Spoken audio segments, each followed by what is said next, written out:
ఈ నెల 16వ తేదీ గురువారం నిర్వహించుతున్నారు. ఈ సంతోషకరమైన సందర్భంలో భోజనం విందు కూడా ఏర్పాటు చేయబడింది. అందరూ హాజరై ఆశీర్వదించమని సాధారణంగా ఆహ్వానిస్తున్నాము. ఆహ్వానం పలగల బుజ్జి మరియు బాబు గారి కుటుంబం.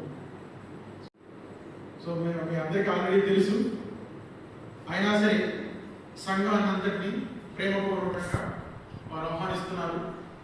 ఈ అందరినీ దృష్టిలో పెట్టుకొని ఆ సమయానికి వెళ్ళి అక్కడ వాళ్ళని ముందుగా ఆశీర్వదించి వాళ్ళ ఇచ్చే ఆతిథ్యం ఏదైతే ఉందో దాన్ని తీసుకొని అనగా కుటుంబాన్ని, అదేవిధంగా మరి ముఖ్యంగా పెళ్లికి కాబోయేటటువంటి సంజయ్ కుమార్తెను అందరూ దీవించి ఆశీర్వదించాలని మనస్ఫూర్తిగా ఇటు నా తరఫున, అదేవిధంగా వాళ్ళ తరఫున పెద్దలు